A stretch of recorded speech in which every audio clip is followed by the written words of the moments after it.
Ladies and gentlemen, our special guest is a founding father whose story is seldom told outside of the state of New York. He hailed from colonial New York, helped draft the U.S. Constitution, and was one of the first abolitionists from the New World. He has a funny name, so forgive me ahead of time for mispronouncing it. Everybody, please welcome Gouverneur Morris. All right, so tell us, Captain Morris, have a seat there. How do you pronounce your first name? Gouverneur. Gouverneur. Gouverneur. Gouverneur. Gouverneur. It's French, right? Yes, it is. So, did people call you Goovy Baby for short? Which nice young lady gave that name away? Okay, so explain the funny name for us. Kerry, don't make fun of his name. Well, Oh, really, it's quite all right. Many people first mispronounce it, and then they ask just what the heck it means, just like you did. My mother's name was Gouverneur, and she was descended from French Huguenots who, among the Dutch reformers, settled in the region. Wow, me too. I'm of Huguenot stock as well. Teddy Roosevelt said we're restless, adventurous men of erratic temper and strong intellect, and many Huguenots have a whimsical streak that runs through their character. Are you going to make something of it? You're joking, right? He's joking, right, Kerry? you two have more in common than I do. I'm Native American Indian, remember? Well, anyway, Captain Morris, I understand that you and George Washington were friends? Yes, the Morrises of New York were instrumental in the Revolutionary War. We essentially financed it. Oh, yeah? Well, how much did it cost? How much do you have? I'm still paying it off. You are looking at the wrong guy. Well, you were also instrumental in forging the Constitution that we have today.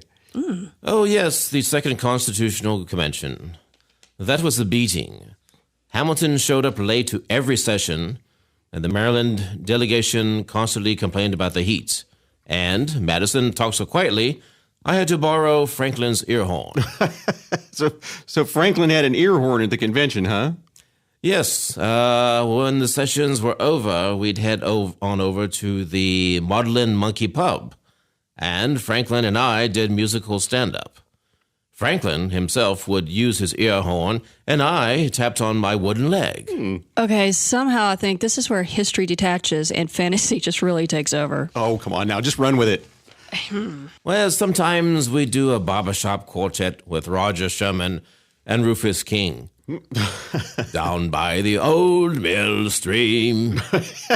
Well, now, where was General Washington during all of this? Oh, he couldn't sing worth a flip. Well, I understand that you and Benjamin Franklin were among the first abolitionists.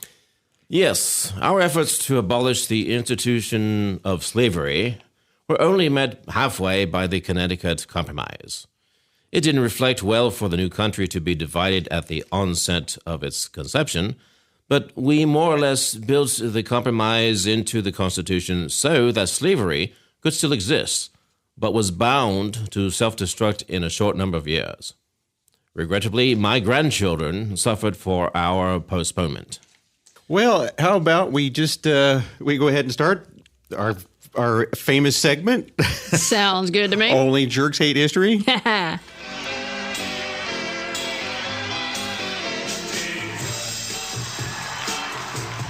All right. Well, last month, I told you I was going to hit you with martyrs. Yeah.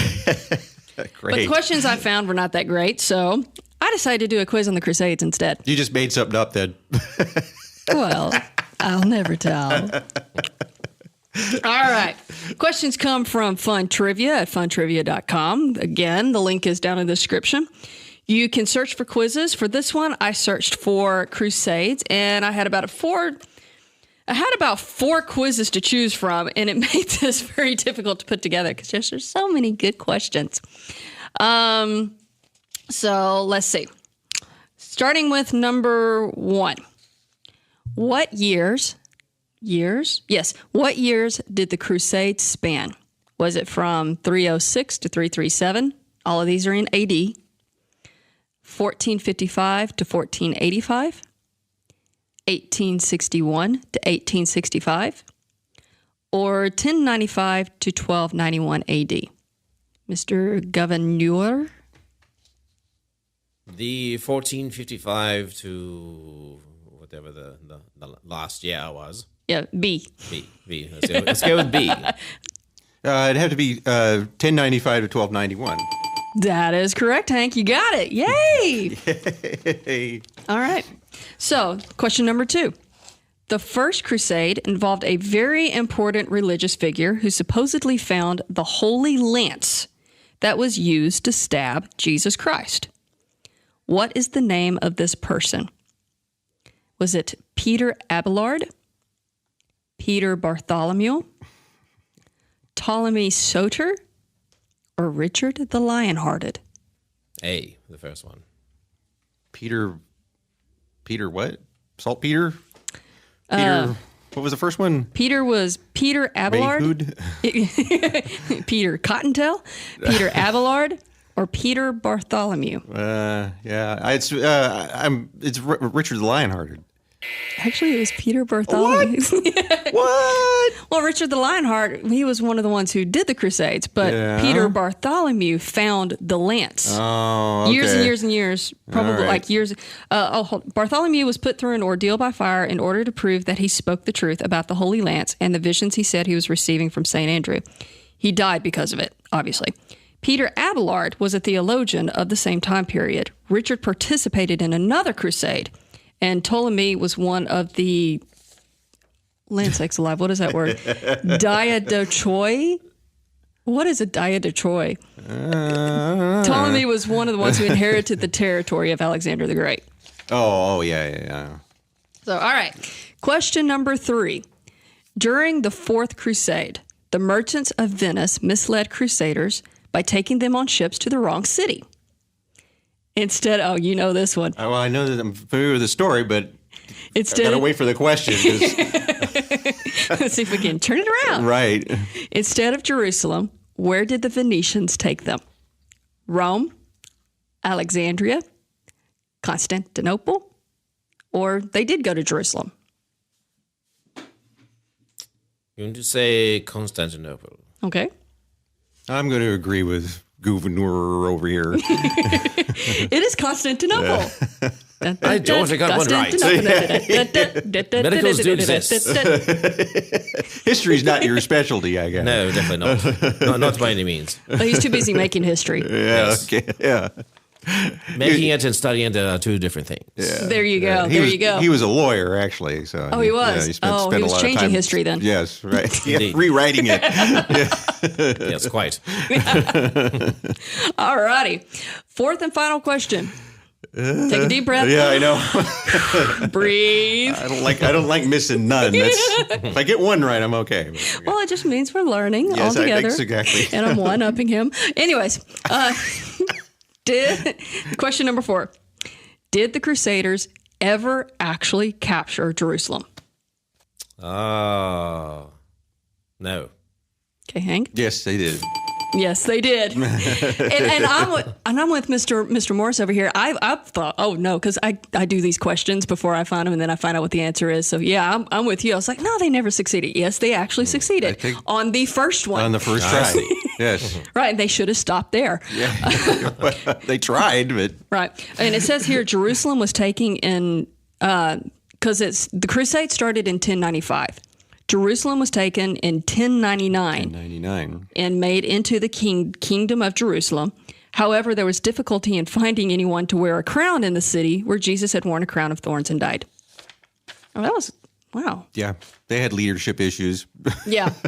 You want to expound? among other things. Well, and resource issues too. I mean, they battled like heck to get there, and battled all kinds of adversities. It wasn't just the Muslims when they got there protecting the city, but it was everybody in the path on the way there was. There were people that were trying to stop them. Hey, you can't march there, that kind of thing. And, they'd get robbed and stuff, and people would start getting sick and die, or people would turn around. And so, by the time they got there, there were probably well, I don't want to. I hate giving out numbers because I always get the numbers wrong. But it was an appreciable number less than what they started with, and so they conquered the city probably more by element of surprise because the Muslims were like, what the heck is Who this? are these guys? Yeah. What are you doing here? By the time they got done with them, they had chopped their numbers and and they stuck around a few years. They were able to hold out for a few years, but nobody would. It was like, all the duchies and the kingdoms in Europe would change hands, and they probably sit around the table after a king died and say, what are we going to do about Jerusalem? Who can we send to Jerusalem? Anybody? Any volunteers? Gosh. They didn't think of this ahead of time. And so the knights and mercenaries would get up and say, yes, I'll go to Jerusalem. And, they'd get in there and they'd start attacking and stabbing people again. And wow.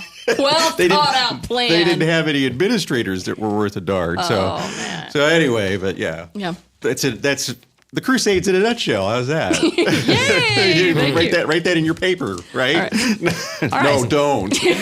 Don't quote me in your history paper. Oh, you'll find yourself in the Jon Stewart show getting slammed.